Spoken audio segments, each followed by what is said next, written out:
I get it. I really do. I fully understand how difficult it is to step away from meat because meat is tied to so much of our culture. It's tied to our memories. It's tied to even our identity, who we identify as a family member, as a part of a community. When we think about food, when we think about traditions, usually we tie that to a meal. And in today's world, what that means more than anything is meat. When you walk into, again, a restaurant or into a family gathering or a potluck, it's not about the fruits and the vegetables that sit there. That's not what makes a meal, right? The meal comes from the meat, the center of the table. You don't have to look any further than Thanksgiving to realize that, in that everything revolves around, the meat right in the middle of the table, the turkey. And if you take away that turkey, again, it takes away the meaning of everything, right? It takes away the meaning of the holiday itself and how you've gathered around the table for years with your family, with your friends, with all the people that mean the most to you. And that is a feeling, that is a mindset issue that really is difficult to overcome. But at the same time, it's not something that you have to overcome immediately, that you have to just walk away from.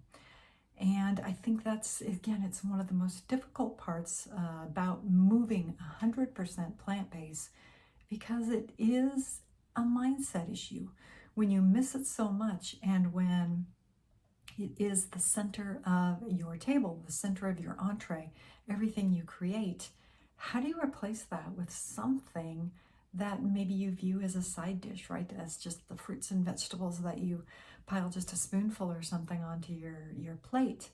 And I think what people misunderstand the most about this is, again, it's not something that you have to walk away from overnight, that you have to do quickly. This is something for me personally that I've been working on for over 3 decades. When it started, it wasn't that I jumped right into this. Instead, a lot of what I did is I worked one thing at a time. So for me, boom, the first thing I did is I walked away from red meat. I decided that no longer appealed to me for a whole host of reasons, a whole variety of reasons. And so that was the decision that I made, to walk away from red meat. But that didn't make me, lose everything else within my acceptance, within my kitchen, the things that I came to rely on. That's where I started. And from there, I validated it in my own mind on how I could replace it, on how I could do things. Again, it was a mindset shift of that was no longer acceptable in my world.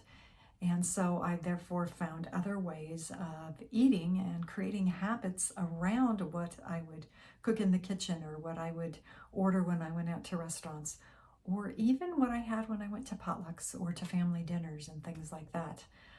Very quickly, they learned that I would not eat red meat, so they adjusted somewhat too. But even if they didn't, it wasn't a deal breaker, because a lot of times I would jump in and bring things for the potluck itself, or I would choose other things around it, so that I could have something and enjoy the approach, whatever it was that we were having, the tradition, the culture, without making meat the center of my universe.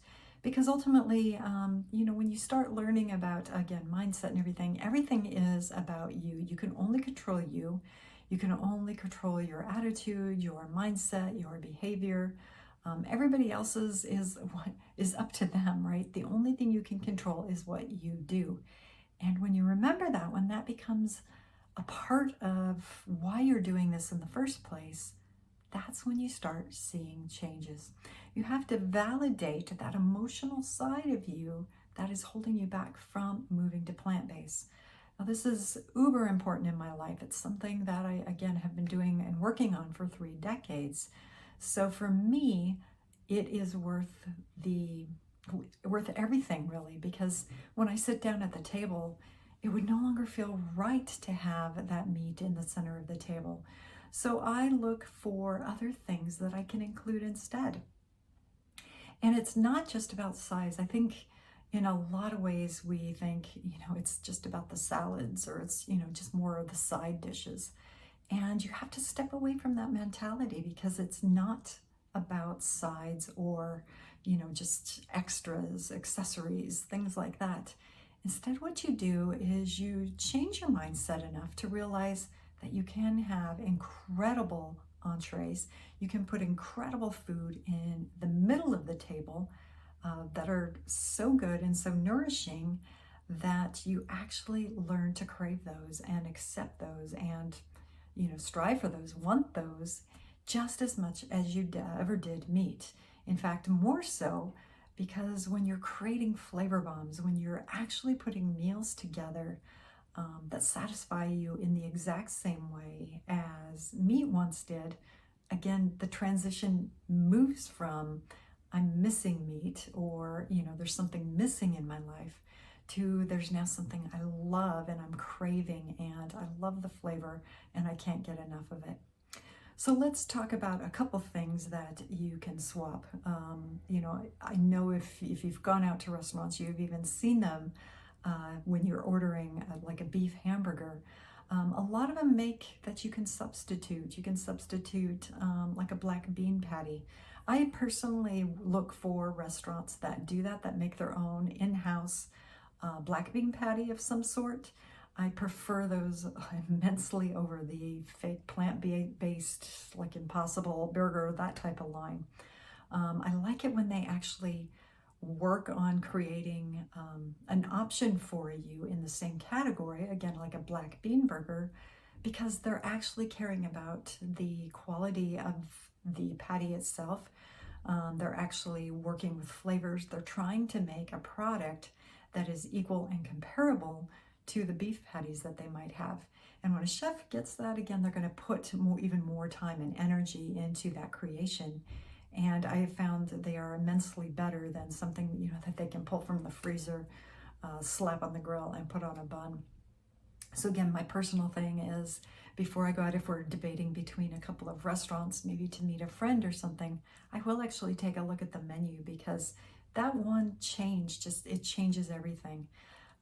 Again, when you have the mindset of a chef that actually understands that, it does make a difference. The other thing that you can look for is a chef or a restaurant that will put together like a portobello mushroom burger, because it has that same chew, the same bite, the same flavor that a lot of times that you can expect from a hamburger. Love them. Again, they're in my mind anyway, a portobello mushroom patty or burger, or however you want to sandwich, I guess. You have to look for a chef that understands that and that can actually do it, because they can't even get too chewy, in my mind anyway. So again, this is all about flavor. It's all about what you like, what you expect, and what works for you. Portobello mushrooms are a great flavor bomb. They're just absolutely incredible. I love cooking with them. I love creating sandwiches out of them. Wonderful. But again, it's something that if a chef knows what he's doing, you're going to have an absolute superb entree or meal, something that you can really, really get into. Another thing, Mexican food. I am a big proponent of Mexican food. In fact, it's usually one of my go-to meals. Love cooking it at home. And if I get the opportunity to go out for a restaurant, again, I look for someone that especially does not obviously focus on burger crumbles, let's say for a burrito or for a taco or something like that. There's a lot of things that, again, that create that same flavor, that same texture. Like if you find a taco recipe that has lentil and like walnut, a lentil walnut combination with lots of spices, it creates that same chew, the same flavor, the same texture. And so you can take that product and actually substitute it in your hard or your soft taco shells in a very similar way. And again, it's a crossover. It makes you still be able to create things at home that you have in the past. Again, if Taco Tuesday, that is something my daughter is obsessed with. She loves tacos. It's one of her favorite meals. So when we incorporate Taco Tuesdays into our roundup, by just including something, again, as simple as a lentil walnut, like kind of like a burger mix, for lack of a taco filling, I guess. There we go. If you do something like that, again, it brings that memory, that culture of something that you grew up with, Taco Tuesday, but yet it upgrades the flavor, it upgrades the health benefits, all those other things when you're including something like that. Usually what I recommend for people is choose your absolute favorite entrees, your favorite meals, whatever they might be. Again, Taco Tuesday, if that's your thing, or if you like the burger route. Or another one that I talk frequently about is lettuce wraps. I love lettuce wraps. And I went on a quest to try and find a way to mimic them, the ones that I loved from my favorite restaurant. And I found a way to do that with tofu and spices and adding some garlic and, lots of herbs and spices and all this wonderful stuff. That is by taste, that is by preference, and that's what makes it wonderful. So find those meals that you or your family or your daughter or your son or someone that really enjoys a specific meal. And if they could choose it, that's the one that you would cook at home continuously over and over again. And then what you can do is you can go out through Google and try and find a vegan version of it or a plant-based version of it, something that makes sense to you. I will give you another idea here. I did that with pad thai. I loved pad thai, absolutely one of my favorite meals for years.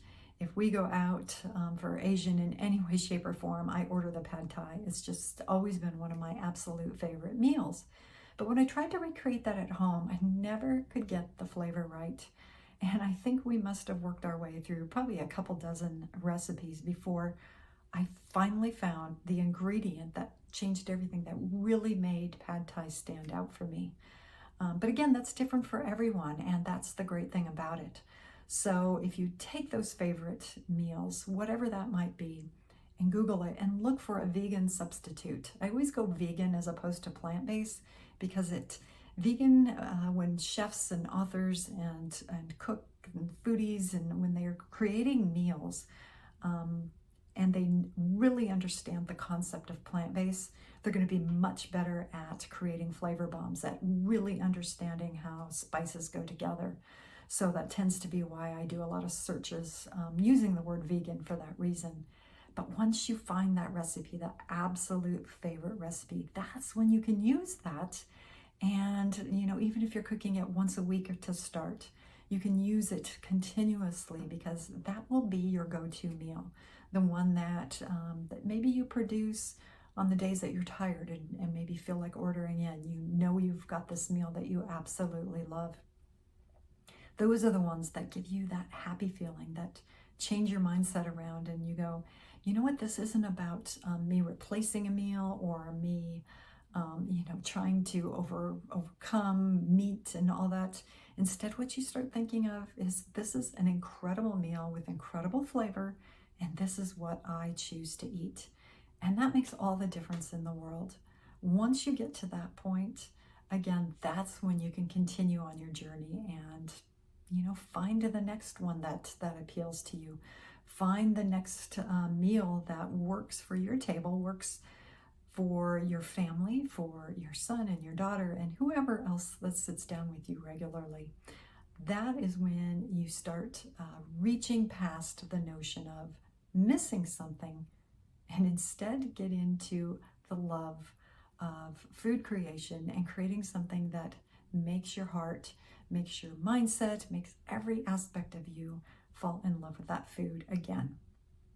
If you enjoyed this video on my kitchen confessions, I welcome you to list your comments below and include your own kitchen confession. What things are holding you back from living your plant-based dreams? What things are preventing you from moving from meat or more traditional ways of eating into a healthier, whole food, plant-based lifestyle? I'd love to hear from you, and maybe your kitchen confession will be next on my list. See you next time.